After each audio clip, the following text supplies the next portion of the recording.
Bismillahirrahmanirrahim. Assalamualaikum warahmatullahi wabarakatuh. Alhamdulillah rabbil alamin. Wabihi nasta'inu ala umurid dunya waddin. Wassalatu wassalamu ala ashrafil anbiya'i wal mursalin. Nabina Muhammadin wa ala alihi wa sahbihi ajma'in. Ya ayyuhalladzina amanu taqullaha haqqa tuqatih wa la tamutunna illa wa antum muslimun. Subhanaka la ilma lana illa ma 'allamtana innaka antal alimul hakim. Allahumma la sahla illa ma ja'altahu sahla wa anta taj'al hazna idza syi'ta sahla ma ba'd. Ibu-ibu yang mudah-mudahan senantiasa dirahmati oleh Allah SWT. Pagi hari ini kita akan membahas tema meraih yang terbaik. Ya, meraih yang terbaik. Karena kata-kata meraih itu harus ada usaha maksimal. Ya, tidak cukup hanya doa, hanya berharap, tapi juga apa? Harus berusaha maksimal. Makanya Allah SWT mengarahkan kita untuk berusaha maksimal untuk mencapai yang terbaik. Apakah yang terbaik itu? Dua-duanya tema yang sudah kita bahas. Meraih yang terbaik itu diungkapkan dalam surat Al-Ankabut ayat 69. Surat Al-Ankabut ayat 69. A'udzubillahi minasyaitonir rajim. Walladzina jahadu fina lanahdiyannahum subulana. Wa innallaha lama'al muhsinin. Al-Ankabut ayat yang terakhir, ayat 69.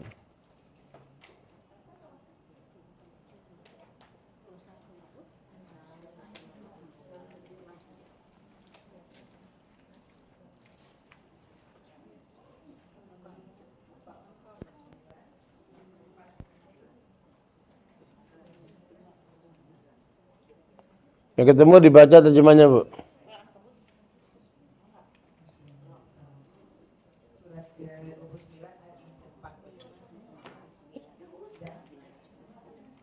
Enam sembilan, Bu, ya, ayatnya.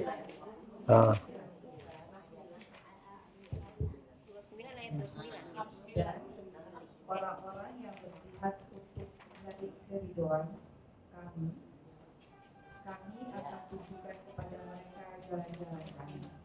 Dan sungguh Allah beserta orang-orang yang berbuat baik. Ya, barakallahu fikum.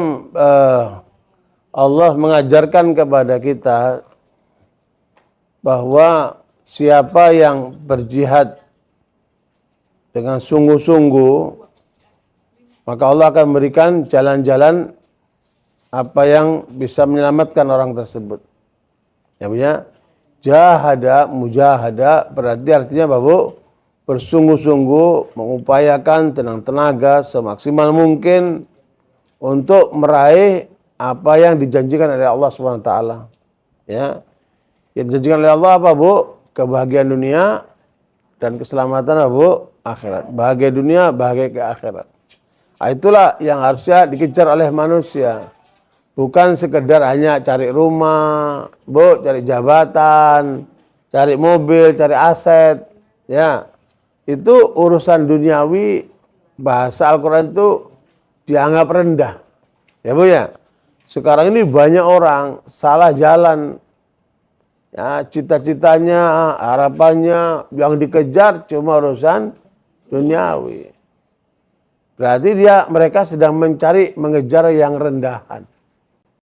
Makanya kita tidak diarahkan ke sana. Kita diajarkan untuk bersungguh-sungguh dalam mencapai apa yang dicita-citakan yang terbaik. Ya, Bu, ya. Sehingga Allah akan berikan jalan-jalannya. Apa yang kamu cita-citakan itu? Wa innallaha lama'al muhsinin. Allah akan senantiasa bersama dengan orang-orang yang mencapai yang terbaik. Namanya apa, Bu? Ihsan. Apa, Bu? Ihsan. Makanya kebersamaan dalam ayat ini adalah pertama kebersamaan dalam bentuk pembelaan. Ya Bu, kebersamaan Allah dalam bentuk perlindungan. Kebersamaan Allah dalam bentuk memberikan apa Bu? Kemenangan. Jadi selama kita berjuang di jalan Allah dengan sungguh-sungguh, ya Bu ya, maka Allah akan berikan jalan-jalan yang kemudian memudahkan kita dalam rangka untuk meraih yang terbaik. Apa itu terbaik Bu? Namanya ihsan. Jadi kalau malaikat Jibril bertanya kepada Muhammad SAW, mal Islam, ya, pertama tanya mal iman, apa itu iman? Antumina billahi, ya, wa malaikatihi wa kutubihi wa rusulihi wal yaumil akhir wa bil qadri khairi wa syarri. Ketika ditanya apa itu iman, Rasulullah menjawab, iman itu adalah keyakinan yang ada di dalam kalbumu terhadap Allah, para malaikatnya, para rasulnya, kitab-kitabnya, hari akhir, dan beriman kepada qada dan qadar baik dan buruknya. Itu rukun iman. Ya Bu ya.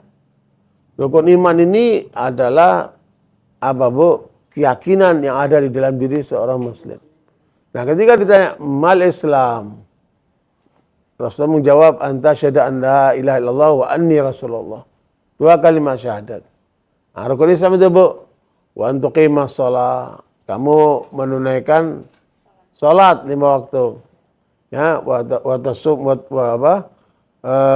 tudiyaz zakah, kamu menunaikan zakat, wa tasumu Ramadan, kemudian kamu melaksanakan puasa Ramadan, wa tahajjul baita in istata'ta ilaihi sabila. Yang keempat, yang kelima adalah ibadah haji. Nah, makanya 5 rukun Islam ini wajib ditunaikan oleh setiap muslim. Ya Bu. Makanya kalau ada orang tua kita yang belum berhaji sampai meninggal dunia, maka keluarganya berusaha untuk menghajikannya. Ya, anak-anaknya, ya Bu, berusaha untuk apa? Menghajikannya. Karena itu menjadi tanggung jawab setiap muslim. Melaksanakan 5 rukun Islam. Dan itu insya Allah semua udah tahu kita. Rukun iman, rukun Islam wajib dijalankan oleh setiap muslim. Ya Bu. Nah, rukun iman terkait dengan keyakinan, rukun Islam terkait dengan apa? Pelaksanaannya, prakteknya. Nah, pertanyaan ketiga, ini pertanyaan puncak. Ya, selain nanti malaikat Jibril bertanya tentang hari kiamat. Nabi pun tidak bisa menjawab karena yang tahu hanya Allah SWT. Ibu. Tapi ketika ditanya yang ketiga, mal ihsan. Apa itu ihsan? Yuk, Nabi menjawab, anta budallaha ka'annaka tarahu. Fa illam takun tarahu fa innahu yarak. Nabi menjawab, engkau beribadah, engkau menjalankan ibadah kepada Allah. Ibadah ini berarti pengertiannya luas Ibu. Baik ibadah mahdhah seperti puasa, salat, puasa, zakat, haji dan yang zahir itu, ya Bu, ibadah mahdhah, berzikir, baca Quran, itu semua masalah Bu, ibadah mahdhah. Atau ibadah yang terbuka secara umum. Ya, seperti Ibu keluar pakai jilbab, ya Bu. Ibu bekerja mencari yang halal. Itu maksud apa itu? Ibadah yang apa? Yang luas. Jadi definisi ibadah itu menurut para ulama adalah melaksanakan segala sesuatu yang dicintai dan diridhai oleh Allah. Ya Bu. Mengerjakan apa yang dicintai oleh Allah, Bu, dan diridhoinya. Baik itu ucapan maupun perbuatan. Seperti kita sekarang lagi pengajian, ya Bu. Yang sini bicara, yang sana mendengarkan. Ya Bu. Selama kita lakukan ini karena Allah, diridhai oleh Allah, berarti apa ini? Ibadah. Ya, baik ucapan maupun perbuatan.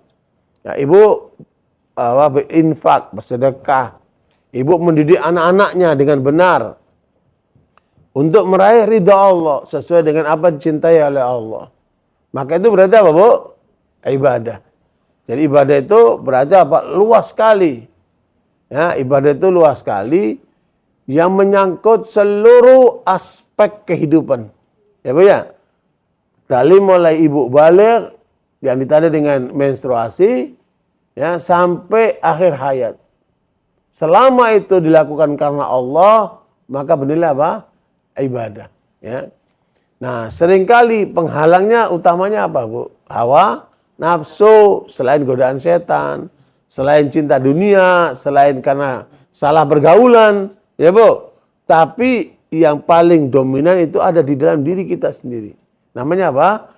Hawa nafsu. Hawa nafsu itu apa, Ibu? Hawa nafsu itu apa, Ibu? Keinginan yang bertentangan dengan keinginan Allah. Itulah hawa nafsu, Bu. Kalau Allah menyuruh kita jangan makan yang riba. Ya, Bu. Allah melarang jangan kamu makan riba. Wala ta'kulur riba. Allah melarang kamu jangan makan riba.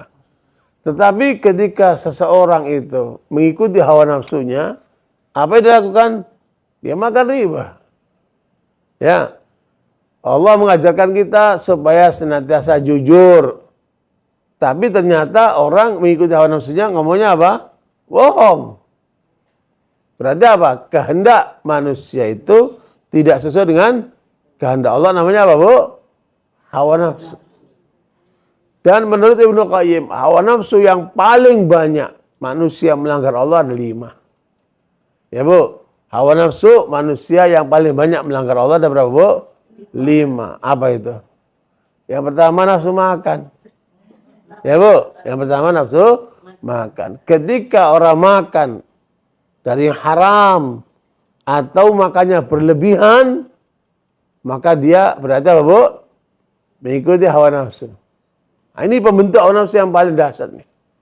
Makanya orang yang makan dari haram, makan dari apa? Riba, makan dari korupsi, itu pasti nafsunya meluap-luap bertentangan dengan apa yang Allah ajarkan. Ya, Bu. Makanya orang seperti itu nanti kalau ngaji malas. Kalaupun datang tidur dia. Ya. Jangan-jangan karena pengaruh sumber korupsi itu. Ya, Bu.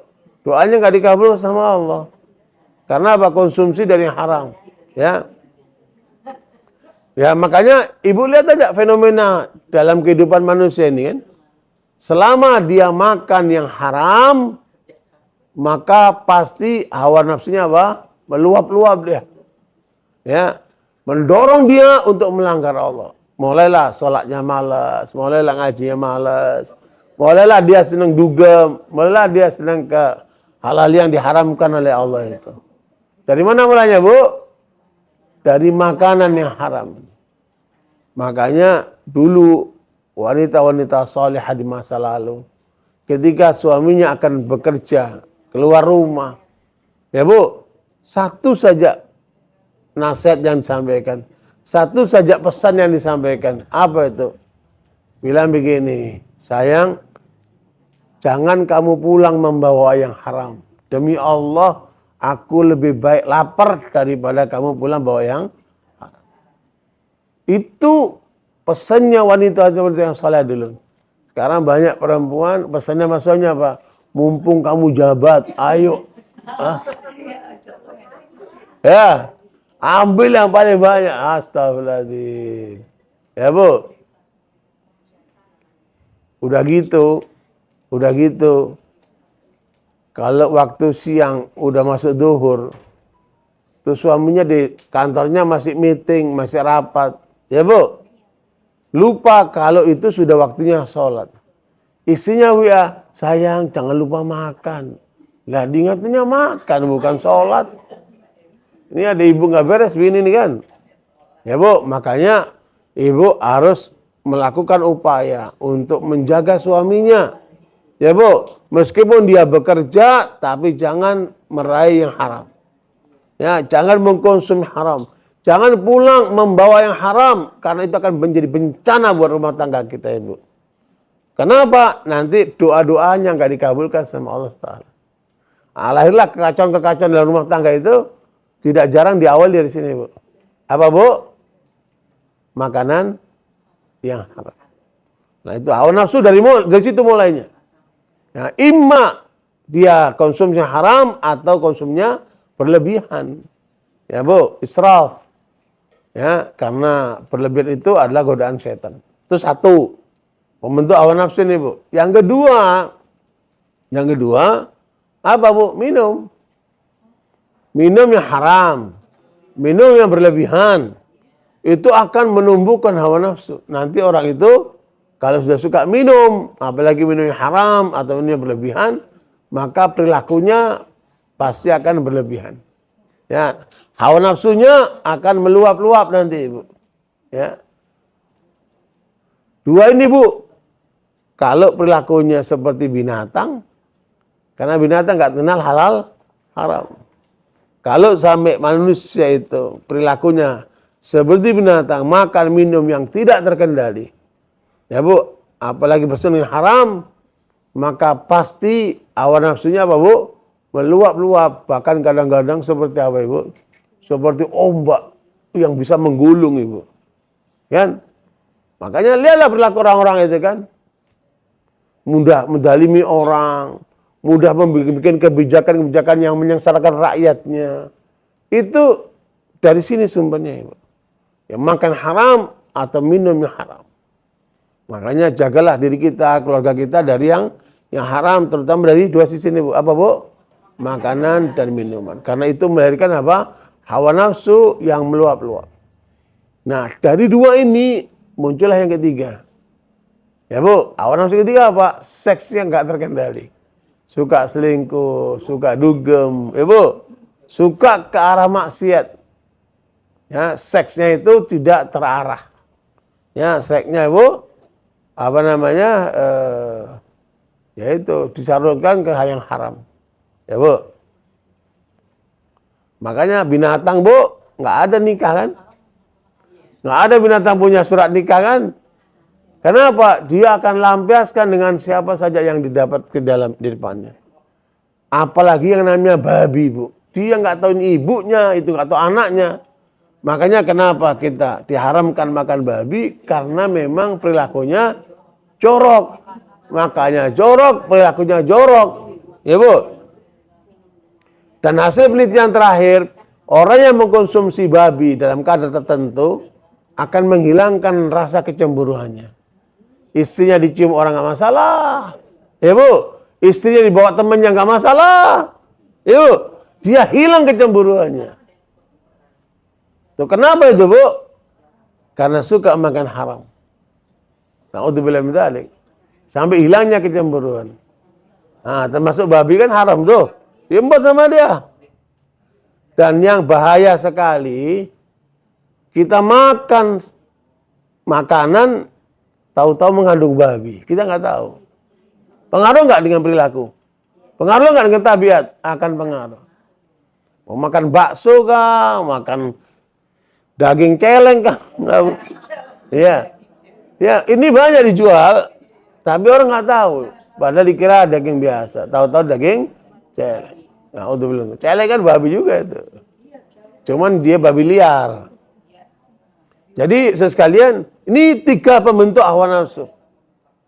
Kalau udah ini sudah liar, makanannya, minumannya, seksnya ditempatkan haram, ya Bu. Apa yang terjadi Bu? Tidurnya liar dia. Karena tidur kita itu dibatasi dengan sholat. Silakan tidur, tapi kalau waktu sholat harus bangun. Banyak ibu-ibu malam buat tidur semuanya. Nggak ada digunakan untuk tahajud malam. Semuanya buat tidur. Ya Bu? Padahal kalau ibu-ibu kita semua ingin jadi calon-calon ahli surga, maka kurangi tidur. Ya Bu? Surat Az-Zariyat ayat 17 dan 18. Ya, itu tanda calon-calon ahli surga. Kanu qalilan minal laili ma yahja'un wa bil asharihum yastaghfirun. Ayat ke-17 dan 18. Az-Zariyat 17 dan 18. Ya dibaca Bu.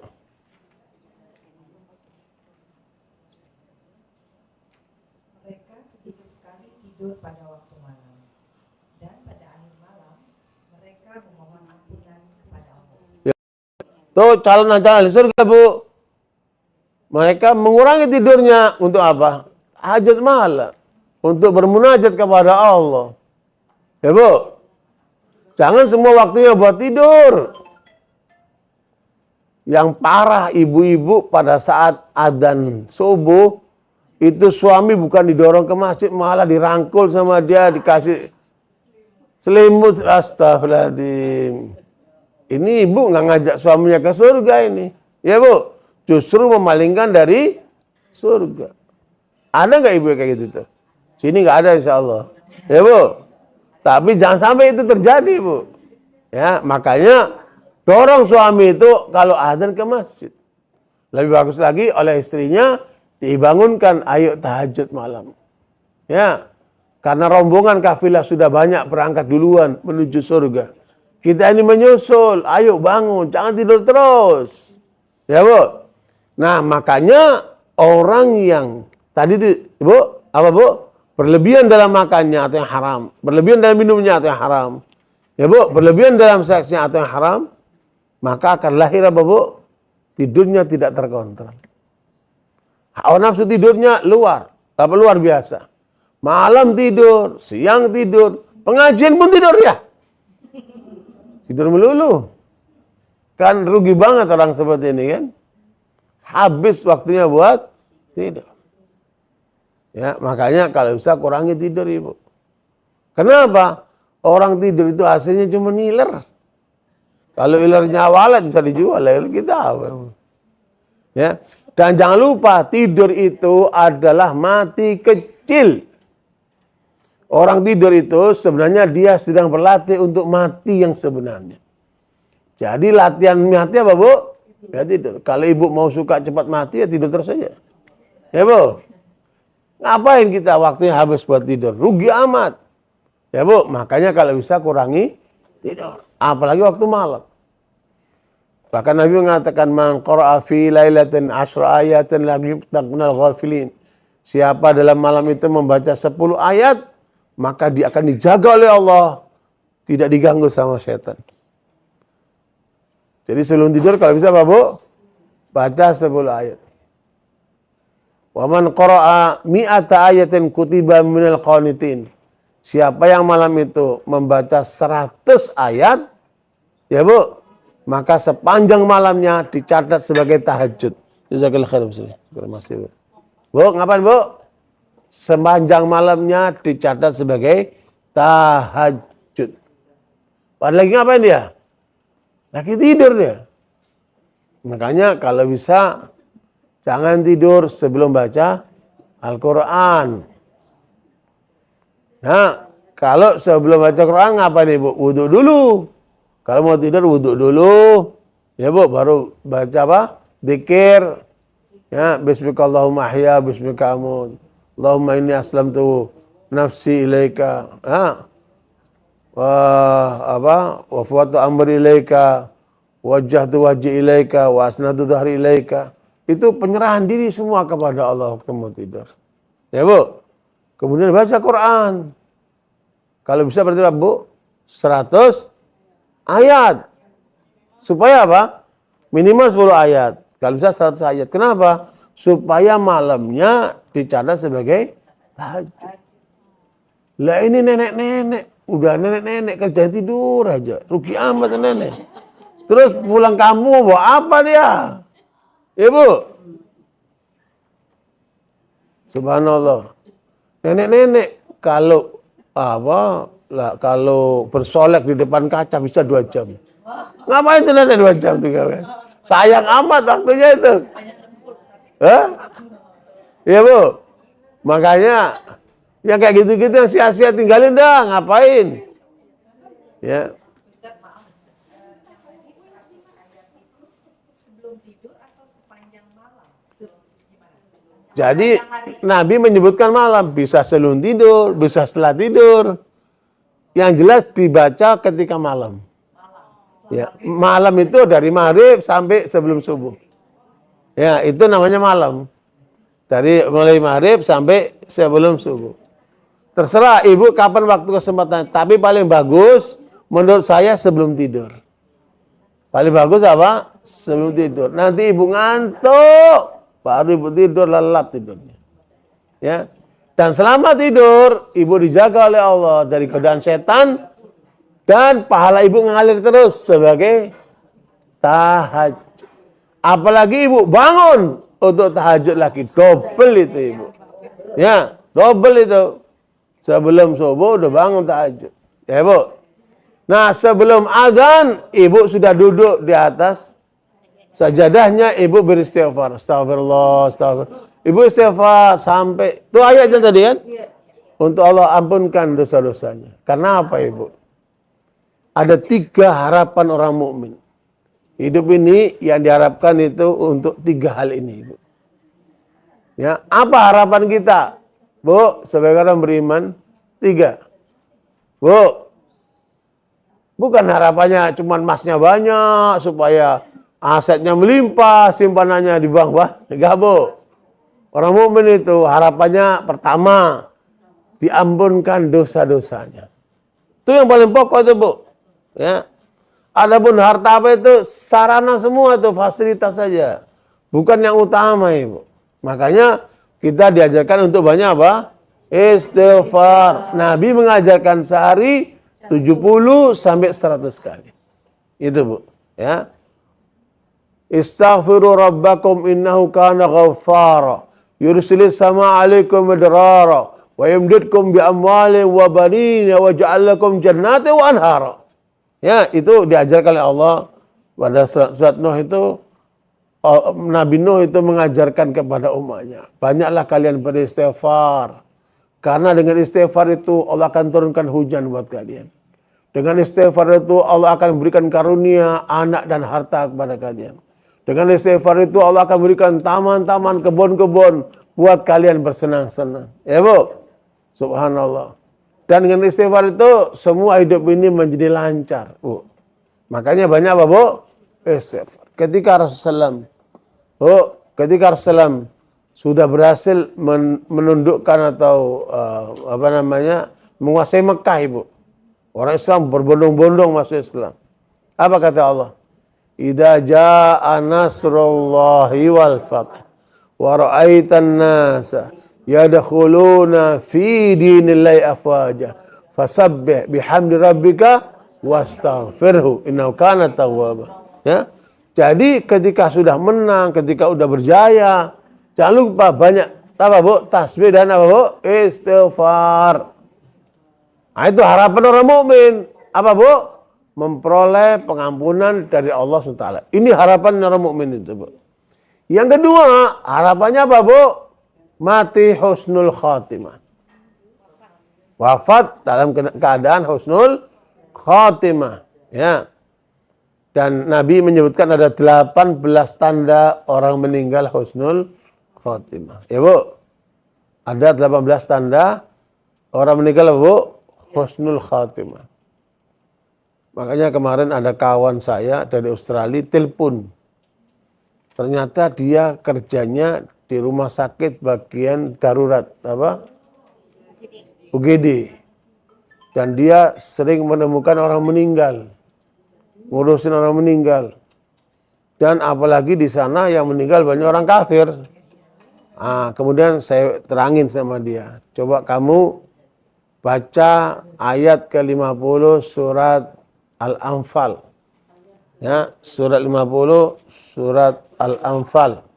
Ayat 50 surat Al-Anfal. Ya, di situ Allah menggambarkan bagaimana kematiannya orang-orang kafir itu. Ya. Walau tara id yatawaffal ladzina kafarul malaikatu. Al-Anfal ayat 50, Ibu. Ya. Iya dibaca. Dan sekiranya kamu melihat ketika para malaikat mencabut nyawa orang-orang kafir sambil memukul wajah dan tubuh mereka dan berkata, rasakanlah olehmu siksa neraka yang membakar. Dipukul depan, dipukul belakang oleh malaikat itu. Ya, kalau dipukulnya mah buka hati sih nggak masalah. Ingat, tapi kalau dipukulnya malaikat, kapan tahu itu jeritnya orang itu kan? Ya, kita nggak dengar bu, karena yang dipukul itu rohaninya, rohnya itu. Ya, makanya ibu sekalian, lihatlah itu kematian orang kafir itu, sengsara mereka. Makanya ambil pelajaran tuh dari kematian itu. Harusnya orang-orang yang kerja di rumah sakit itu imannya lebih tinggi tuh. Karena akan menyaksikan apa? Peristiwa-peristiwa rumah sakit itu. Nah, makanya harapan orang mukmin apa bu? Meninggal apa? Husnul khatimah. Itu yang pokok itu. Tapi sukanya suami istri ngomong, kalau saya mati duluan, kamu kawin lagi.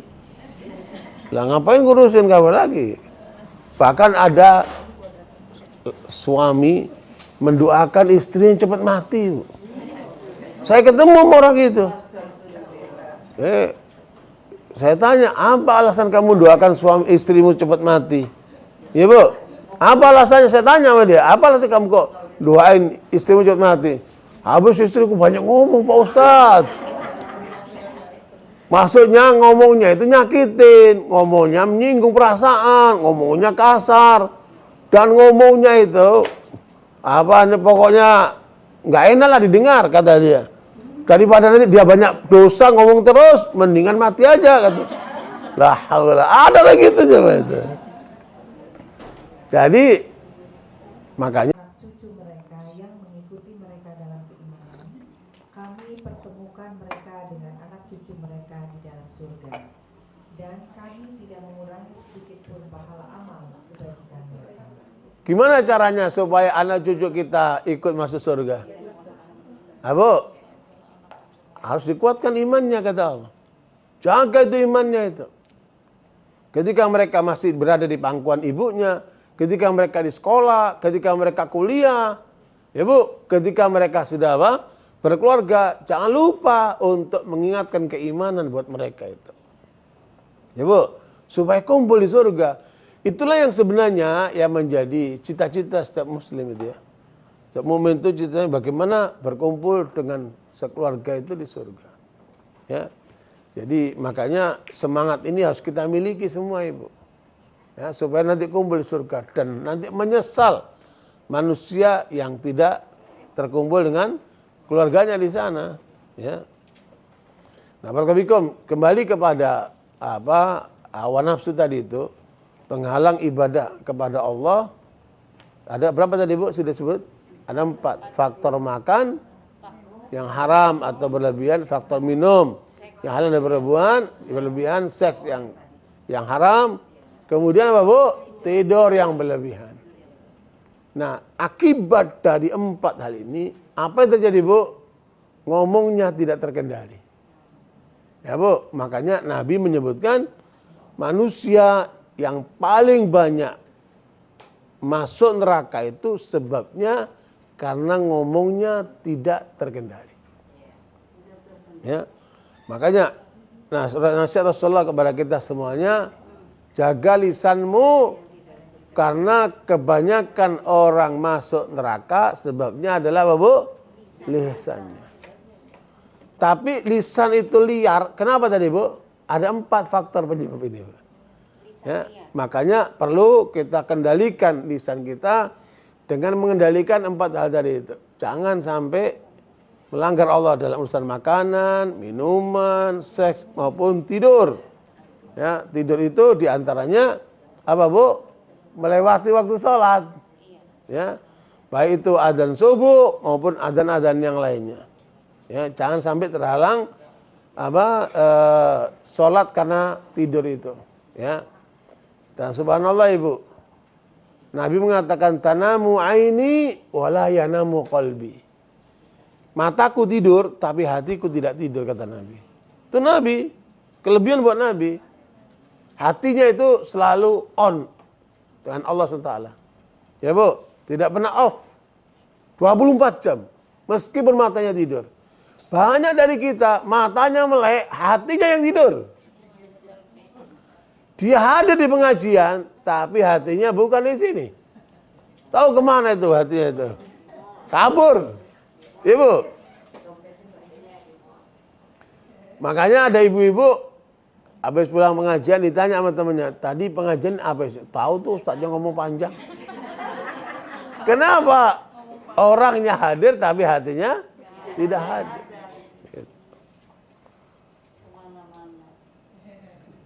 Ada juga yang hadir di pengajian, dia nyatet, Masya Allah catatannya lengkap. Tapi nggak ada yang masuk di hatinya. Ya Bu, ada kesalahan juga itu. Kalau bisa apa Bu? Masuk di hati, dicatat di tulisan, ya Bu. Sehingga kemudian dia mulai praktekkan apa yang didapatkan itu. Kan luar biasa itu.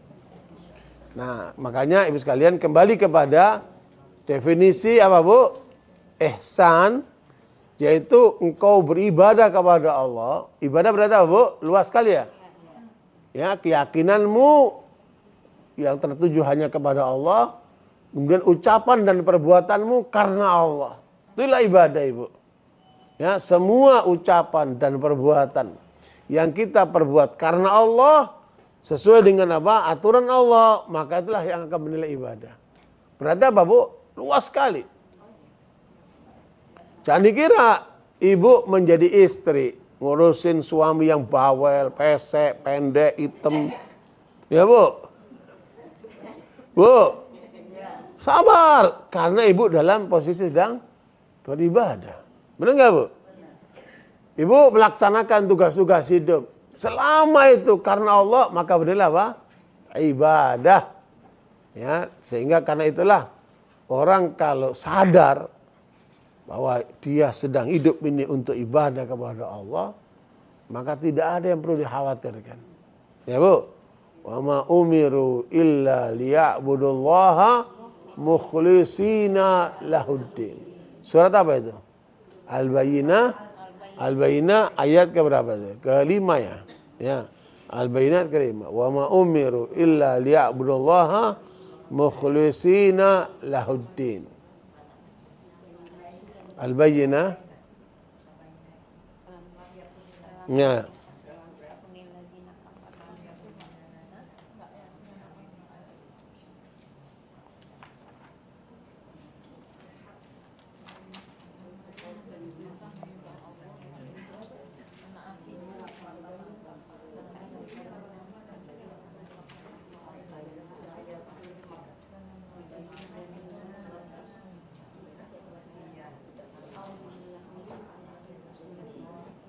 Padahal mereka hanya diperintah menyembah Allah dengan ikhlas, mentaatinya semata-mata karena menjalankan agama, dan juga agar melaksanakan sholat dan menunaikan zakat, dan yang demikian itulah agama yang lurus. Jadi perintah Allah untuk ibadah secara ikhlas karena Allah dalam semua aspek kehidupan. Ya Bu, banyak orang ibadah hanya di tempat-tempat ibadah. Ya Bu, Ibu lihat kan orang Kristen ke gereja, orang apa? Hindu kemana Bu? Ke pura, orang Buddha ke vihara, gitu ya. Orang Islam ke masjid. Nah, sebagian orang menganggap ibadah itu hanya ritualitas. Ini yang salah. Padahal ibadah itu artinya meluas dari seluruh aspek kehidupan. Kalau para politikus itu mereka bergerak dengan apa Bu? Aktivitas politiknya karena Allah, mencari ridha Allah, itu semuanya ibadah. Tapi pertanyaannya, ada nggak politikus yang kayak gini nih? Ya kan? Ya. Makanya kembali kepada masing-masing orang, kesadaran itu penting. Nah, kata Nabi, selama kamu beribadah kepada Allah, itulah ihsan Bu ya. Anta budallah ka'annaka tarahu. Ketika kamu beribadah kepada Allah, seakan-akan kamu melihat Allah. Berarti dia hadirkan Allah dalam seluruh tingkah laku dia. Ya, ketika dia bicara, ketika dia berbuat, dia hadirkan Allah di situ. Ya Bu. Sehingga yang diperhatikan, apa ini diridhai oleh Allah atau tidak? Ya Bu. Nah, di situ dia nggak perlu CCTV. Sudah melekat itu, apa Bu? Pengamanannya kan. Tapi kalau kamu tidak bisa melihat Allah, dan tidak mungkin kamu melihat Allah di dunia ini kan. Makanya kalau ada orang mengaku bisa melihat Allah di dunia ini, itu pasti apa Bu? Tidak benar. Ya. Nabi Musa ingin melihat Allah. Coba kamu bertahan tuh di gunung apa? Tursina itu. Kalau kamu bertahan, ternyata baru mau nunjukkan saja dia udah pingsan itu. Hanya satu-satu manusia yang dipanggil oleh Allah sampai ke Sidratul Muntaha menghadap Allah, Nabi Muhammad SAW. Dan itu pun ditanya sama Aisyah istrinya. Apakah engkau ketika menghadap Allah di Sidratul Muntaha, engkau melihat Allah? Begitu pertanyaannya Aisyah. Dan ini pertanyaan tajam sekali, Bu. Ya. Apa jawaban Nabi? Nurun anna arahu. Dia cahaya, bagaimana aku melihatnya? Ya, Nabi mengatakan tidak melihatnya. Tapi Ibnu Abbas berpendapat dia melihat dengan mata hatinya.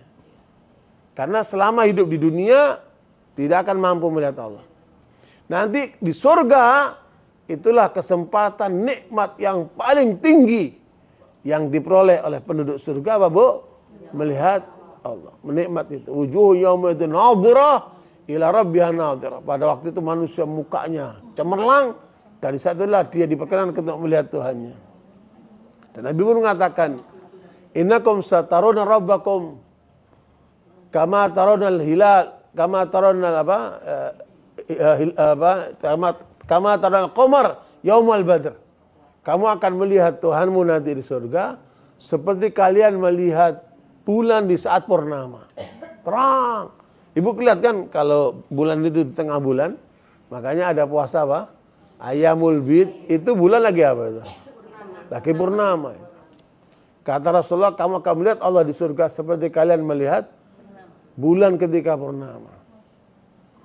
Dan gambaran oleh Allah, perempuan-perempuan ini digambarkan di dunia ini seperti bulan. Ini bukan Omai Rahman nih, Bu. Yang ngomong siapa?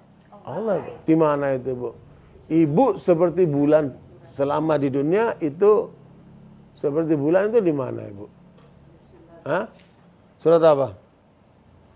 Bu? Surat Yusuf ayat yang keempat.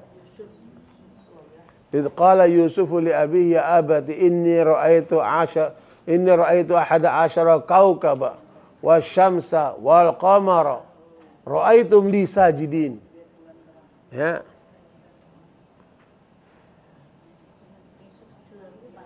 Ayat yang keempat. Ketika Yusuf berkata kepada ayahnya, wahai ayahku, sungguh aku bermimpi melihat 11 bintang, matahari dan bulan. Kulihat semuanya sujud kepadaku. Apa itu bintang? 11 saudaranya. Jadi peranan saudara itu seperti bintang. Apa fungsi bintang itu, Bu? 3. Fungsi bintang ada apa, Bu? 3. Pertama, dia hiasan bagi langit. Ya. Makanya sebagai saudara harus menjadi hiasan di rumah. Ya, Bu, itulah fungsi saudara. Jangan jadi saudara malah ngerusak, malah nyakitin, malah tukang ribut. Ya, Bu. Jadilah engkau hiasan bagi saudaramu. Ya, Bu. Kalau hiasan itu pasti apa, Bu? Pasti indah, ya kan? Ngomongnya menyenangkan, perilakunya mengenakkan, ya, Bu. Luar biasa. Nah, itulah arti bintang. Dia apa, Bu? Menjadi apa tadi? Hiasan. Itu fungsi bintang. Maka jadilah kamu saudara yang menghiasi rumah. Yang kedua, fungsi bintang itu adalah apa, Bu? Sebagai petunjuk bagi para musafir. Ya, musafir itu kalau mau apa terutama para nelayan atau apa kapten-kapten kapal itu, ya, dia akan mengarah kepada bintang untuk kemana itu arahnya. Dia sebagai petunjuk. Makanya, Bu, sebagai saudara, jadilah engkau konsultan buat saudaramu. Ya, Bu, berikan petunjuk kepada saudaramu. Berikan arahan kepada saudaramu. Ya, itulah fungsi bintang itu. Dia berikan petunjuk dia. Sebagai konsultan dia. Nasihat dia. Ya Bu. Supaya didengar itu suaranya. Nah yang ketiga, fungsi bintang itu adalah untuk melempar setan. Maknanya Bapak melindungi saudara. Dari semua gangguan, dari semua kemungkinan yang dapat mengganggu saudara kita itu. Nah itu fungsi apa? Bintang itu untuk melempar setan. Ya. Nah itulah fungsi saudara. Maka digambarkan oleh Allah seperti apa? Bintang. Tapi kemudian ada itu 11 saudara Nabi Yusuf. Karena Nabi Yusuf ini ayahnya Nabi Yakub punya 4 istri. Anaknya 12 semuanya laki. Bisa ibu bayangkan kan? 2 anak laki pusing apalagi 12 kan? Semuanya laki anaknya. Makanya kata Allah, inna auhayna ilaika ahsanal qasas. Kami wahyukan kepadamu Muhammad sebaik-baik kisah. Makanya dalam kehidupan manusia, kisah terbaik apa Bu? Surat Yusuf.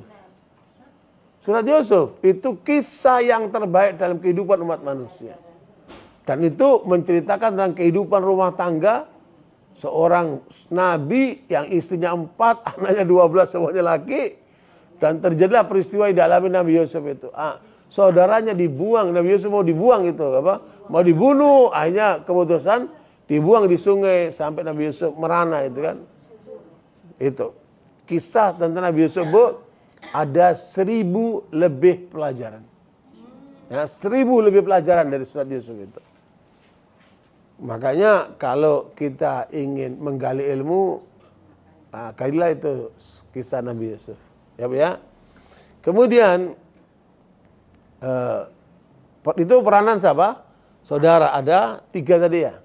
Nah peranan bapak itu seperti matahari. Lelaki itu, suami itu, dia seperti matahari. Ngapain itu matahari? Ngapain itu matahari Bu? Dia memberikan kehidupan Ibu. Ya. Hah? Cuma 3 memang fungsi bintang itu 3. 4. Salah ngomong. 4 itu istri. Ayat bukan 4 ya. Ini dengarnya 4 istri. Ayat yang keempat gitu. Ada Bu? Nah dalam kisah Yusuf ada 1000 lebih apa pelajaran. Ini diantara pelajaran nih Bu. Fungsi bintang ada berapa? 3. Nah fungsi matahari ini karena matahari itu apa Bu? Memberikan ultraviolet.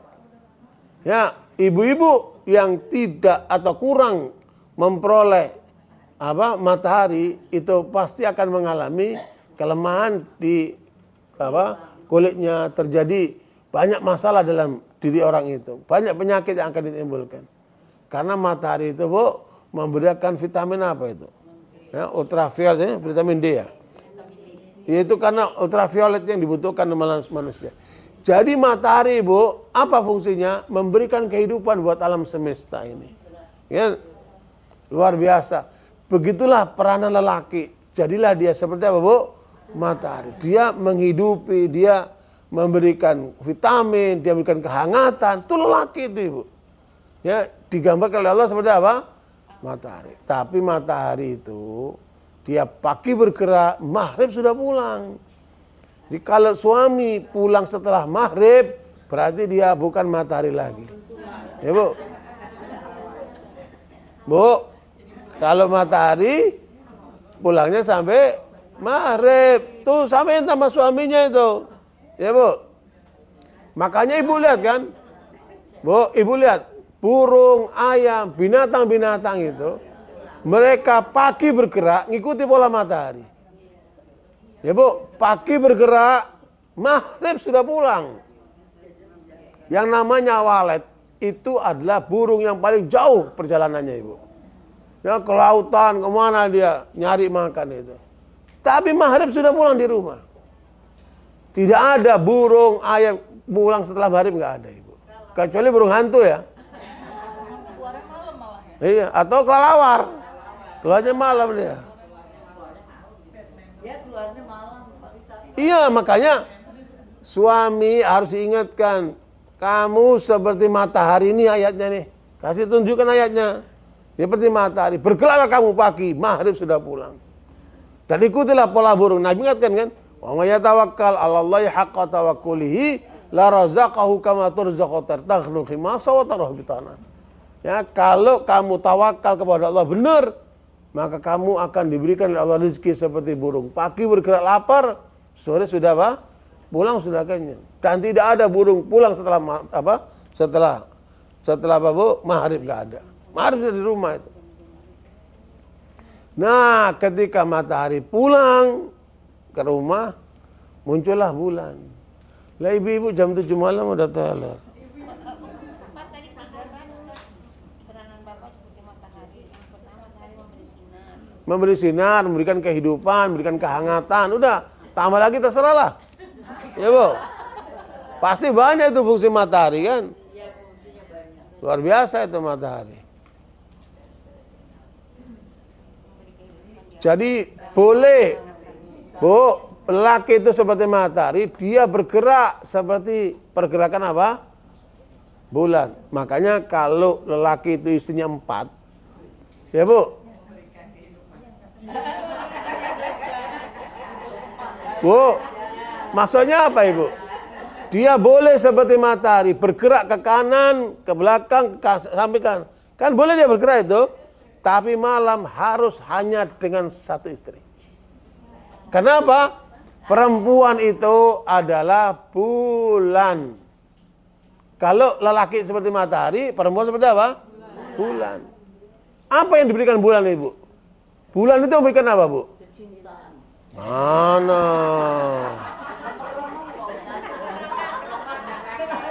Kenapa? Bulan berikan apa? Cahaya. Dia berikan cahaya. Iya beda, sinar sama cahaya kan beda Bu. Kalau sinar itu panas dia, kehangatan dia. Tapi kalau sinar, kelembutan dia. Kalau cahaya kan kelembutan dia. Makanya timbul cinta. Saya meragukan cintanya ibu ini. Bu, cahaya dulu. Cahaya itu apa Bu? Lembut. Ya. Berikan keindahan, cinta kasih, sakinah, mawaddah, warahmah itu. Itu peranannya itu. Perempuan tuh. Keindahan. Cinta kasih. Iya, semuanya itu. Berikan ketenangan, kenyamanan. Dia Bu, namanya cahaya. Ya. Termasuk cahaya itu Bu, menyingkirkan kegelapan. Maksudnya apa itu Bu? Bisa jadi suami pulang membawa banyak masalah di kantornya, di pekerjaannya. Karena istri itu sebagai apa Bu?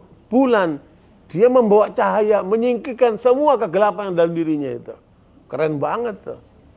Lah ini suaminya pulang udah teror dia. Lah berarti bulannya lagi gerhana ini kan. Bu, jadilah bulan yang selalu apa Bu? Bukan cahaya apa tadi? Purnama. Kan bulan itu pertama dia hilal, apa namanya Bu?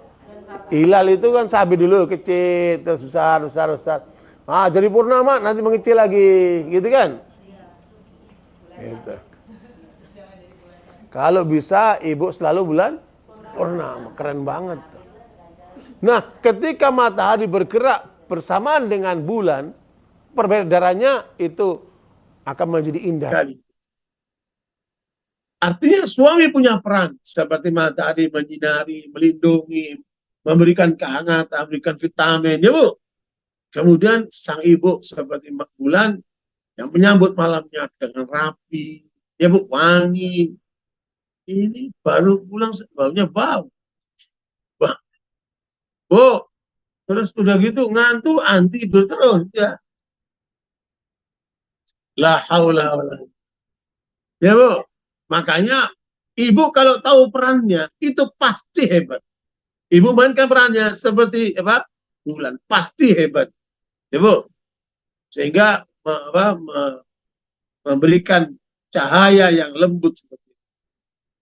Kemudian, Ibu sekalian, Ibu lihat yang namanya sholat. Sholat mengikuti matahari atau bulan? Sholat itu mengikuti peredaran matahari atau bulan? Matahari. Iya. Sholat itu Bu, waktu sholat itu mengikuti pergerakan apa? Matahari. Subuh itu ditandai dengan apa? Fajar sodik. Berarti matahari sudah menunjukkan warnanya. Mulai memutih. Berarti fajar sodik. Mulailah subuh. Sampai matahari itu di atas kepala, ya Bu, kemudian mulai tergigit dikit, mulailah azan zuhur. Kemudian sampai asar. Mulai apa? Orang bayangannya sudah sama dengan zuhur. Mulai asar. Mulai maghrib, masuk maghrib. Tenggelamkan mata. Kemudian mulai isya ketika mulai keluar warna-warna merah. Ya Bu, di ufuk sana keluar warna merah itu sudah boleh tandakan masuk isya. Hilang itu, masuk isya. Jadi sebenarnya sholat mengikuti apa? Perputaran. Subhanallah. Subhanallah, luar biasa. Makanya lelaki yang abai dengan sholatnya, itu lelaki celaka. Karena apa? Dia tidak akan menunaikan tanggung jawab itu. Makanya laki itu jangan lupa untuk senantiasa perhatikan sholat. Ya Bu, di sholat itu ibadah yang utama. Ya, saya mikir-mikir. Berarti kita ini hidup ini sedang menunggu waktu sholat saja. Ya?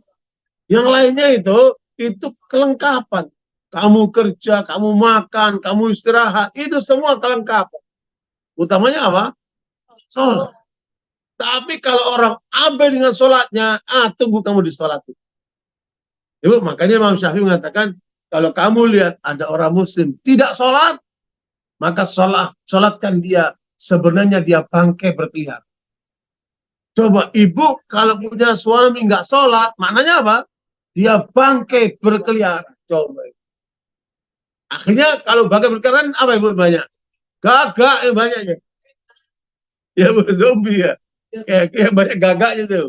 Makan apa? Bangkai. Ingatin itu. Suami kita, anak kita beritahu itu. Supaya jangan sampai mereka seperti bangkai berkeliaran. Ya. Nggak masuk masjid. Kecuali pada saat meninggal dunia di sholat. Rugi amat orang seperti itu. Oke Bu ya. Nah karena itu kembali kepada tema kita. Raihlah yang terbaik. Apa itu Bu? Ihsan. Yaitu kata Nabi, engkau beribadah kepada Allah seakan-akan kamu melihat Allah. Tapi kalau kamu tidak melihat Allah, sungguh Allah melihat. Apakah kamu makan tangan kanan, minum tangan kanan, atau makan tangan kiri, minum tangan kiri? Ya Bu, apakah kamu kemudian melaksanakan hidupmu dengan yang dicintai oleh Allah atau yang dibencinya? Ya Bu, maka ini semua akan bernilai dari kehidupan kita ini. Dan sejauh mana kedekatan kita kepada Allah, senilai itulah kebaikan yang kita peroleh. Makanya coba sekarang kita rinci dikit. Ya Bu, apa yang terbaik menurut Allah ini? Surat Al-Ma'idah ayat ke-16. Yahdi bilahu manittaba'a ridwanahu subulas salam. Wa yukhrijuhum minadh-dhulumati ilan nuri bi'idnih wa yahdihim ila siratin mustaqim. 16 Bu. Maidah ayat 16.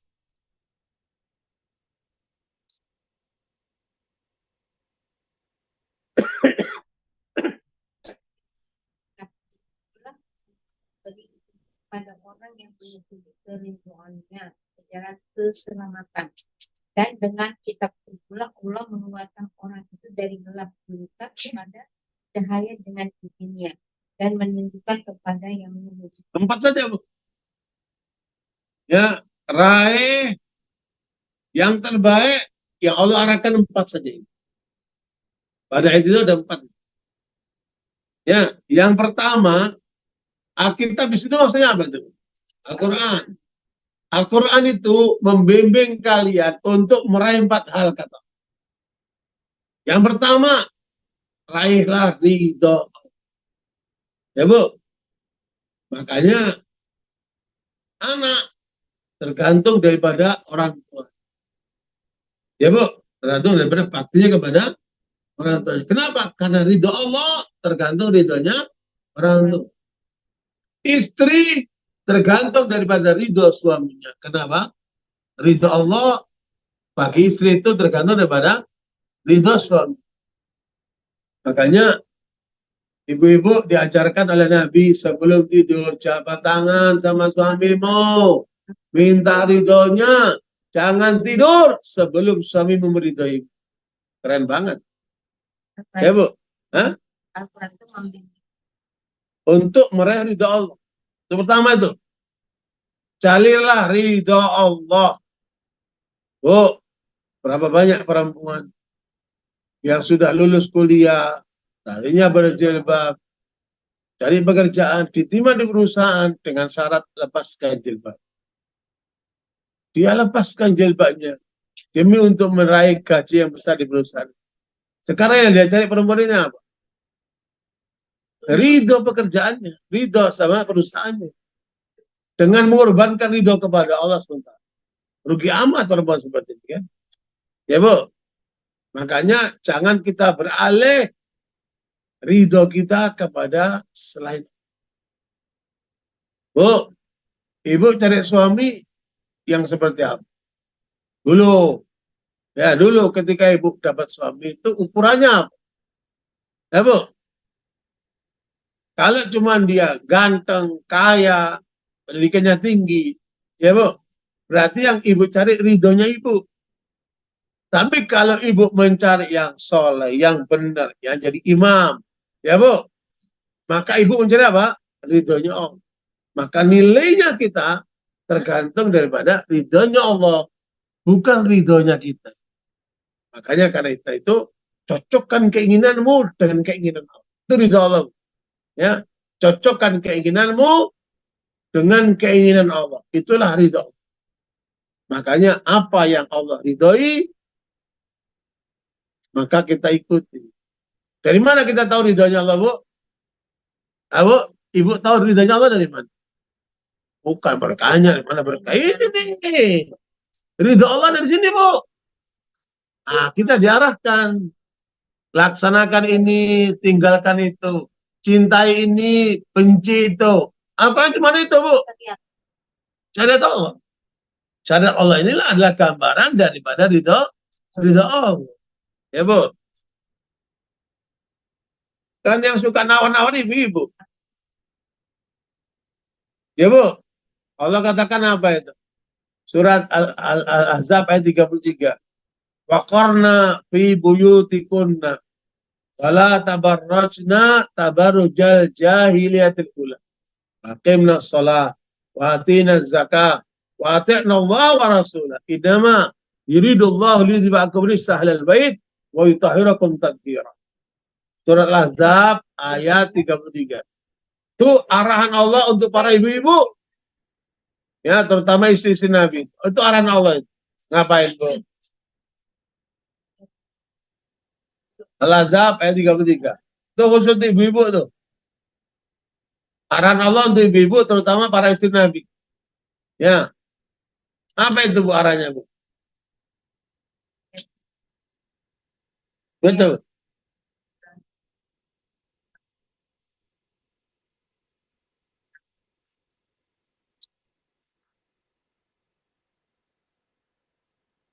Apa, Bu, yang kedua, Bu? Pertama, tinggalkan kamu di rumah. Oh. Beda-beda? Berhias. Ini masa berhias nih, Bu. Disinilah ibu-ibu paling banyak tawar-menawar. Iya. Itu. Karena kamu berhias itu untuk suamimu. Ketika kamu keluar rumah, kamu berhias untuk siapa? Nah, berhias pun dibatasi. Yang dilarang berhias apa, Bu? Jahiliyah. Seperti orang jahiliyah. Kenapa? Niatnya untuk menarik orang lain. Ya. Apa ibu-ibu? Cuman dikit, Pak Ustadz. Dikit. Nah, ditawar. Supaya ini. Supaya enggak apa? Enggak. Nah, itu semua itu tawar-menawar semua itu. Ya, Bu. Itu. Makanya, Pak, makanya itu Bu. Yang kedua, ketika berhias dan keluar rumah itu jaga itu. Terus, jahiliyah maksudnya apa Bu? Melanggar Allah. Terus, Ya, laksanakan sholat, tunaikanlah zakat, taatilah Allah dan Rasul. Sungguhnya Allah bermaksud menghilangkan dosa. ya Bu. Terus, makanya itu. Artinya apa? Rumah tangga itu benteng itu. Perempuan yang sudah meninggalkan rumah tangganya, senang berkeliaran di luar, berarti dia sedang meruntuhkan benteng. Ya Bu, makanya ibu-ibu itu jangan keluar rumah kecuali yang penting. Kenapa? Rumah tanggamu adalah bentengmu. Jangan sampai bentengmu diambil sama musuhmu. Ya Bu, kenapa? Karena meninggalkan benteng. Alasan mau jadi wanita karir. Alasan apalagi Bu? Hah? Boleh kamu lakukan itu, tapi secukupnya. Karena bentengmu ada di rumah. Ya Bu? Oke Bu? Jadi itu gambaran bagaimana Allah mengarahkan kaum wanita. Nah, itu yang pertama Bu. Dari surat Al-Maidah tadi itu, apa yang Allah ajarkan, Bu, supaya kita mencapai yang terbaik. Ngapain Bu? Raih ridho. Yang kedua, Allah arahkan kepada kita untuk apa? Raih apa Bu? Subulas salam. Semua yang menghantarkan kamu untuk kamu damai, lakukan. Ya Bu, damai untuk meraih kedamaian. Orang hidup itu indah, damai. Benar nggak Bu? Dan orang bilang damai itu indah ya. Ya, Raihlah semua kedamaian. ya raihlah semua kedamaian. Mulai ucapan Allahumma antas salam, aminka salam, tabarak ya dzal jalali wal ikram. Itu adalah zikir kedamaian. Ibu memberikan salam, assalamualaikum warahmatullahi wabarakatuh. Itu apa Bu? Salam kedamaian tuh. Salam kedamaian itu Bu. Nah kemudian ibu berbuat yang damai. Apa? Ibu sholat. Ibu keluar menggunakan jilbab menutup aurat. Damai nggak itu? Damai semua itu. Semua yang diajarkan oleh Allah, kamu ikut sadar Allah itu akan mengantarkan kamu kepada kedamaian. Ibu makan halal, akan damai. Bu, koruptor-koruptor itu tidak akan pernah tenang hidup. Meskipun belum ketahuan oleh polisi, belum ketangkap. Hidupnya tidak akan pernah tenang. Kenapa itu? Dan itu maksiat. Dan itu pelanggaran kepada Allah. Makanya orang yang suka maksiat, hidupnya nggak pernah tenang. Kenapa? Dia selalu gelisah. Kalau dalam bahasa sekarang, psikologi namanya anxiety. Apa itu anxiety? Penyakit yang paling banyak diidap oleh manusia modern sekarang. Namanya apa, Bu? Anxiety. Kecemasan, kegelisahan, ketakutan. Itu sebabnya apa? Dosa. Ya, perintah Allah dilanggar. Larangan Allah malah dikerjain. Nah, orang seperti ini pasti apa? Kena penyakit apa, Bu? Anxiety. Ya. Nah, makanya yang harus dicapai kata Allah, kamu raih kedamaian-kedamaian itu. Dan Nabi mengarahkan tujuan.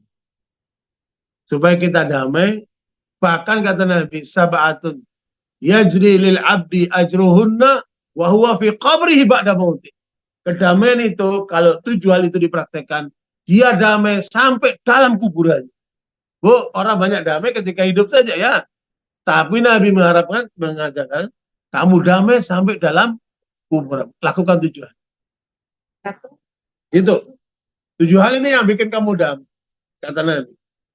Sampai dalam kuburan ya Bu, kedamaiannya. Yang pertama, ya, ajarkan ilmumu kepada orang lain. Ya, Bu, makanya mengajarkan ilmu ini puncak kebaikan. Ya, ibu sebagai guru, ibu sebagai pengajar, ibu sebagai dai, sebagai ustadz, sebagai ulama. Mengajarkan orang itu adalah pekerjaannya para nabi. Ya, ajarkan ilmu kepada orang lain. Man 'allama ilma. Ilmu apa? Ya, ilmu agama, ilmu dunia, ilmu yang bermanfaat, ajarkan sama orang lain. Ya, Bu. Karena Nabi mengatakan, man 'allama ilman. Siapa mengajarkan ilmu, maka dialah orang yang sudah berbuat. Makanya ketika Rasulullah menawan orang-orang kafir yang berperang itu kan, tertawan, cara membebaskannya gimana? Susul mengajarkan orang Islam. Ya, mengajar ilmunya karena Islam. Kalau sudah diajarkan, dia dibebaskan. Makanya orang yang pengajar itu, orang berikan ilmu itu, nilainya tinggi. Jelas, Bu? Sama itu, man 'allama ilmu. Yang kedua, au ajra nahra. Membikin irigasi-irigasi air sehingga orang itu lancar pertanian. Ya, Bu, membantu orang dalam dunia pertanian, dalam dunia ekonomi, bantu orang yang susah. Ya, ditandai dengan apa? Menyalurkan irigasi. Ya, Bu. Itu apalagi Indonesia kan negara agraris ya, Bu. Ya. Itu yang Nabi ngajarkan gitu. Dan itulah yang dipraktekkan oleh Wali Songo. Bu, kita pelajari kenapa kok Wali Songo itu bisa merubah Jawa yang tadinya animis, ya, mengikuti agama-agama di luar Islam, kerajaan-kerajaan, kok jadi Islam seperti ini? Ternyata kita temukan praktek dakwah yang dilakukan oleh para Wali Songo itu, ya Bu, bukan sekedar ceramah, dia bikinlah irigasi-irigasi supaya ekonominya masyarakat apa? Makmur. Mereka masuk ke pasar dagang, Bu. Kemudian mereka lihat kebijakan itu muncul dari mana? Dari kerajaan-kerajaan, dari kebijakan-kebijakan penguasa. Dia nikahin anaknya sultan, anaknya kerajaan. Ya, Bu, supaya apa? Mempengaruhi apa? Kebijakan yang nanti menguntungkan buat masyarakat. Luar biasa, dak. Jelas, Bu, ya? Jadi dakwah itu bukan ceramah aja. Juga dalam bentuk aktivitas yang lebih luas. Nah, termasuk apa, Bu? Membuat apa, Bu? Irigasi ekonomi. Yang ketiga, au hafara bi'ra. Bikin sumur-sumur untuk menghidupi banyak orang. Sekarang banyak masyarakat yang kesusahan air kan, Bu. Bikinlah sumur di situ supaya orang bisa memanfaatkan airnya buat minum, buat apa? Nyuci, buat apa kan? Itu, Ibu. Jadi, yang ketiga apa? Iya, bisa juga. Jadi yang ketiga itu adalah menyiapkan air dalam bentuk sumur-sumur buat kepentingan masyarakat. Ya, Bu. Sudah gitu. Nah, yang keempat, tanam pohon yang berbuah. Tapi buahnya disedekahkan buat masyarakat. Luar biasa. Mungkin juga dimakan burung tuh buah, ya kan? Buah pohon itu mungkin juga dimakan burung. Itu sedekah semua tuh, Bu. Ya.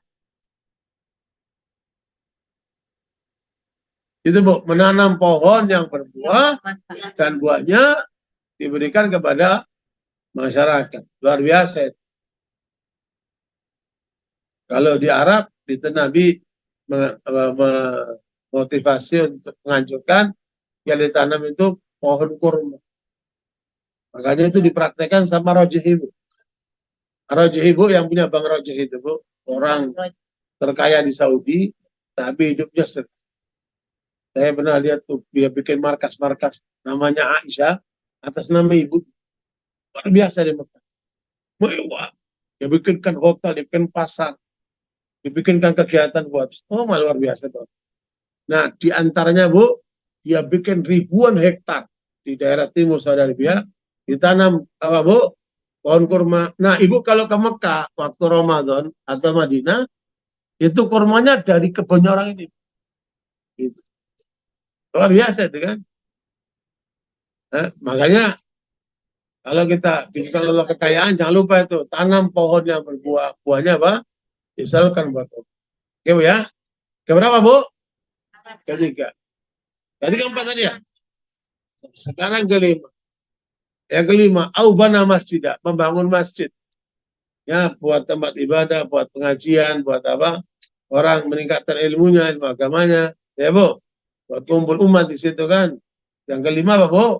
Membangun masjid. Makanya kalau bisa cari keluarga Ibu paling tidak satu masjid lah.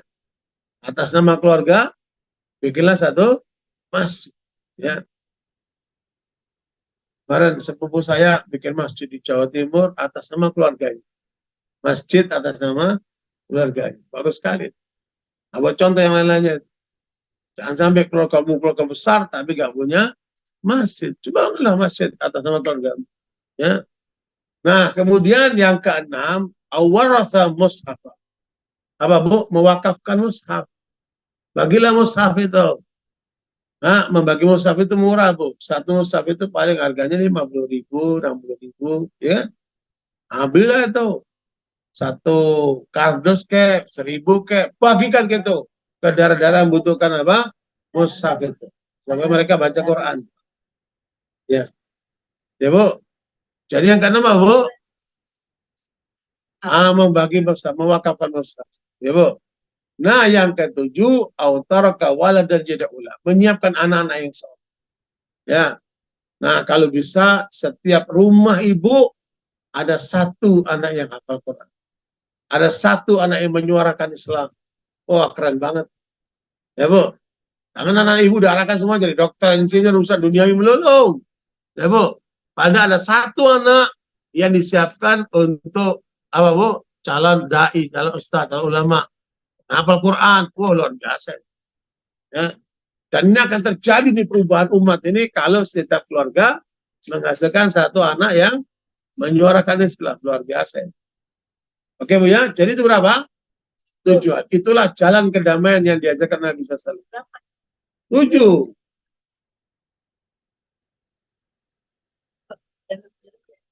Nah, Bu, kembali kepada ayat ke-16. Bu, Allah mengajarkan Al-Quran. Pertama raya apa tadi? Ridha Allah. Yang kedua raya apa? Subulus salam. Kedamaian-kedamaian. Nabi mengajarkan 7 hal tadi. Ya Bu, itu kedamaian. Yang ketiga, keluarkan manusia dari kegelapan kepada terang benar. Maknanya apa Bu? Dakwah. Yang ketiga apa? Dakwah. Ya, orang yang bodoh pinterkan. Orang yang pasif aktifkan. Ya Bu. Orang yang susah senengkan. Ya Bu. Orang yang tersesat selamatkan. Tuh. Bukan dakwah itu Bu. Ya, mengeluarkan manusia dari kegelapan kepada terang benerang. Artinya apa? Bu, sampaikanlah Islam itu kepada orang-orang yang belum ngerti Islam. Ya Bu, bahkan kepada orang-orang yang memusuhi Islam. Sampaikan itu Islam itu. Sampai mereka dapat hidayah, petunjuk Allah, sehingga mereka bisa berpakaian dengan pakaian Islam. Ya Bu, sibghatullah wa manahsanu minallahi sibgha liqaumin yuqinun. Surat Al-Baqarah 138 ini. Ya Bu, 138 Al-Baqarah 138. Maknanya apa itu Bu? Warnailah orang itu dengan warna Islam. Ya Bu, warnailah dirimu, suamimu, anakmu, keluargamu, masyarakatmu, negaramu dengan warna Islam. Karena warna Islam tidak ada tandingan. Itu Bu. Surat apa tadi? Al-Baqarah 138. Silakan dibaca banyak keras.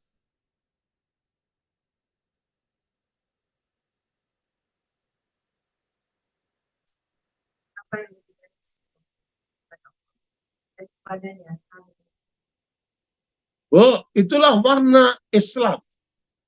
Makanya Ibu lihat kan, ketika orang itu belum bersentuhan dengan Islam, Ibu lihat kan, dia nggak kenal wudhu. Kebersihannya banyak bermasalah. Ibu, ketika orang belum bersentuhan Islam, dia nggak kenal sholat. Ketika bersentuhan Islam, dia sholat, wajahnya sudah beda. Ibu, ketika dia belum kenal Islam, bagaimana dolimnya orang itu kan?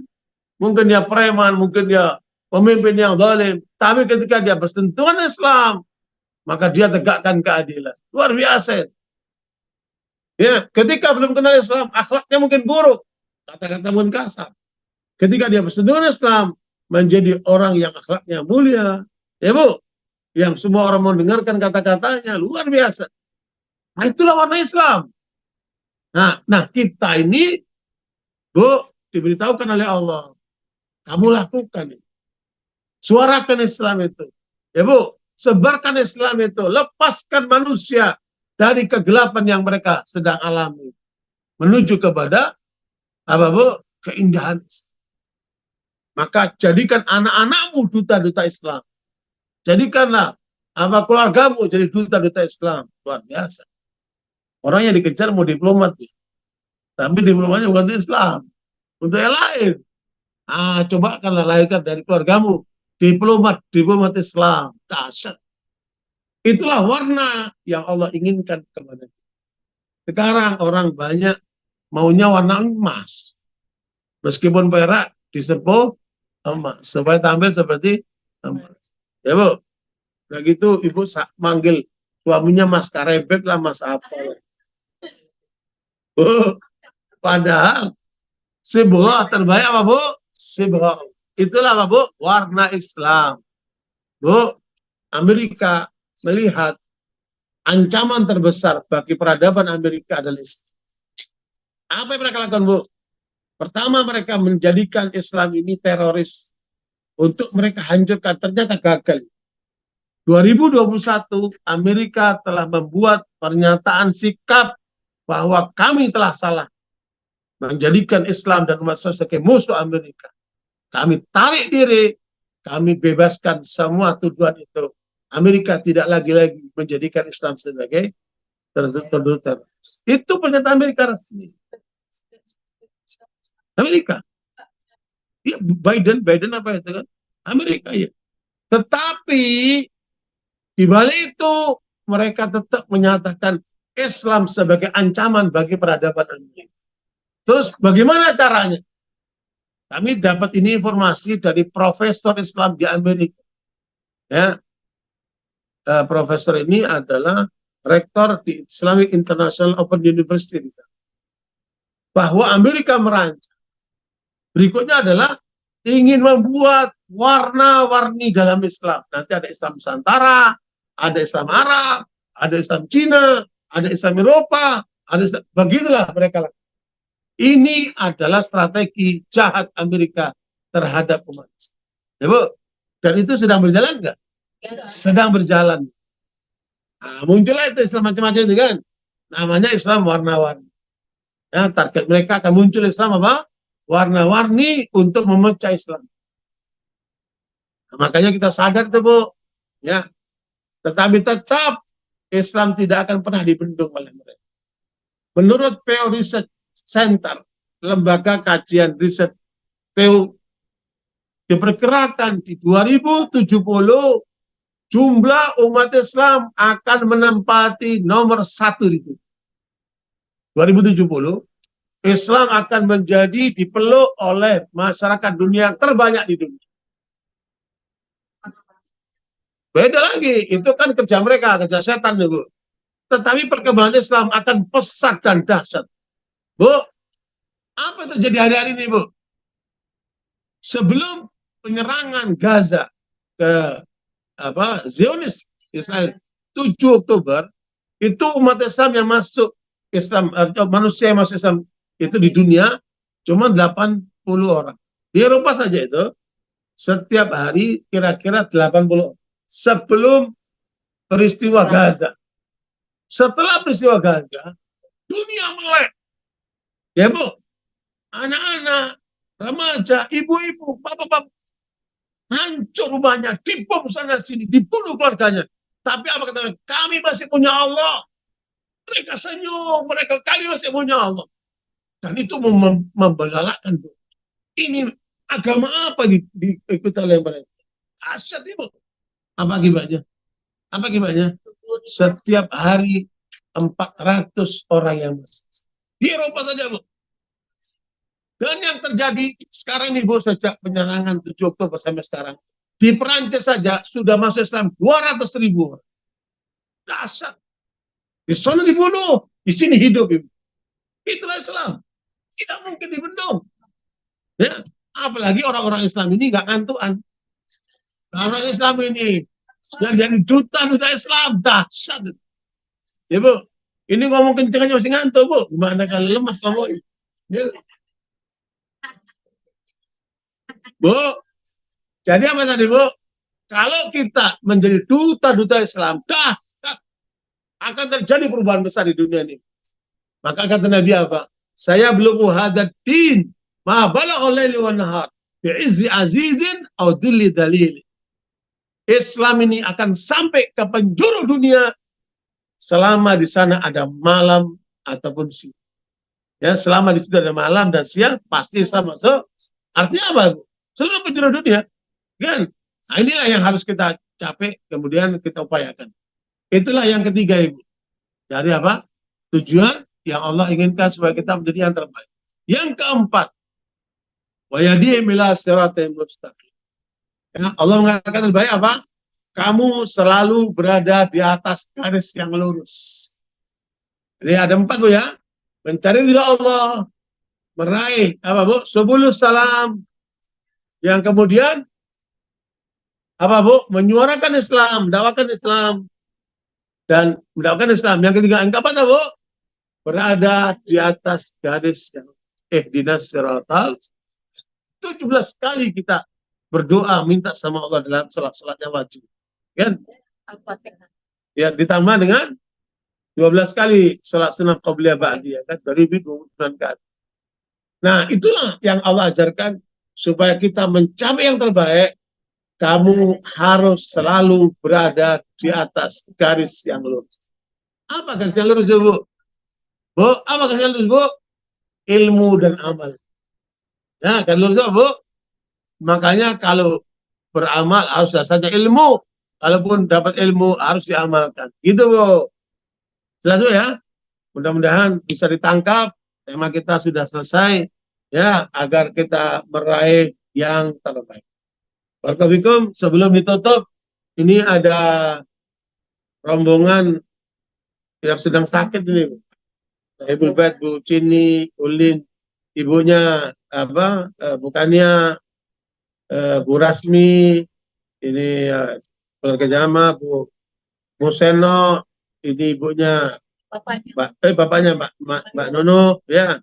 Kemudian ibu lainnya yang sedang sakit, kayaknya banyak nih, Bu. Ya, kita doain semuanya, semoga Allah mengangkat penyakit mereka, ya, Bu, dan menyegerakan untuk disembuhkan, kembali kepada keluarganya, insyaAllah.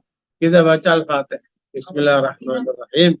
Alhamdulillah Rabbil Alamin, Ar-Rahmanirrahim, Maliki Yawmiddin, Iyyaka na'budu wa iyyaka nasta'in, ihdinas siratal mustaqim, siratal ladzina an'amta 'alaihim, ghairil maghdubi 'alaihim waladdallin. Amin. Allahumma inna nas'aluka bi asma'ika al-husna wa sifatika al-'ula an tu'inana ala ta'atika wa tuballighna jannatak.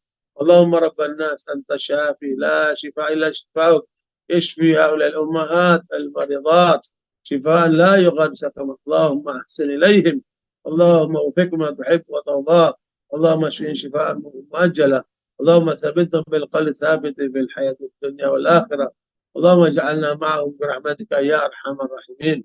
ربنا اتنا في الدنيا حسنه وفي الاخره حسنه وقنا عذاب النار. الحمد لله رب العالمين. Kita tutup dengan doa kafarat majlis. Alhamdulillah, asyhadu an la ilaha illa anta, astaghfiruka. Alhamdulillah. Wassalamualaikum warahmatullahi wabarakatuh. Iya, Bu, silakan.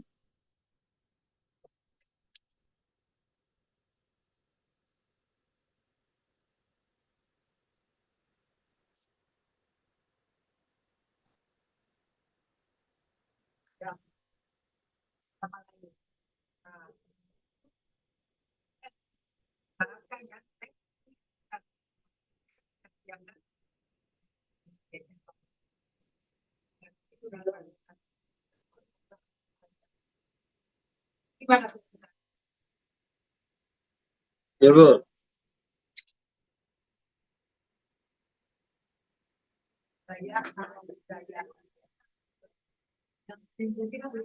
Salam sejahtera. Alhamdulillah. Om Swastiastu. Om Swastiastu. Om Swastiastu.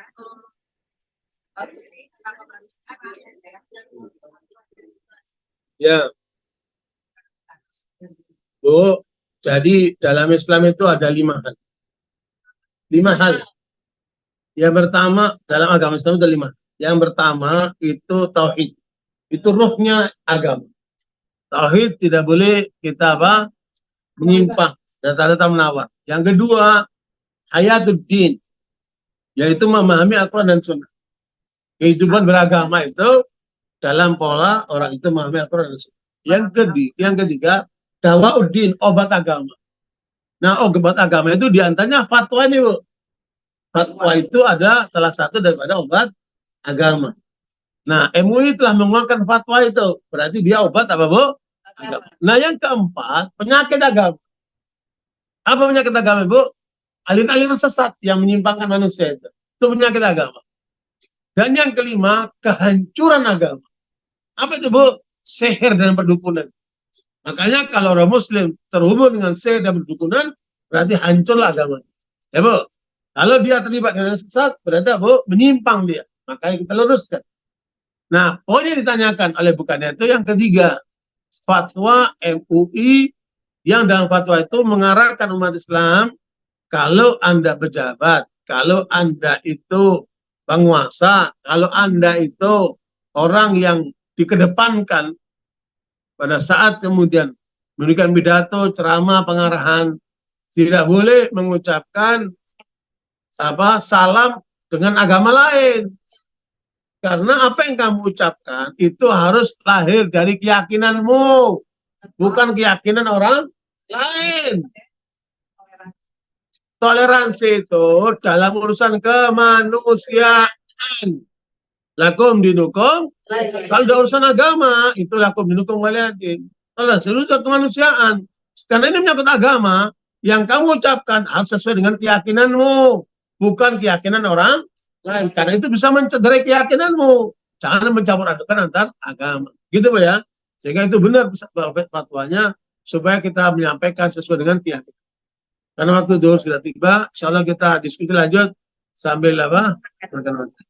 Subhanallah, Assalamualaikum warahmatullahi wabarakatuh.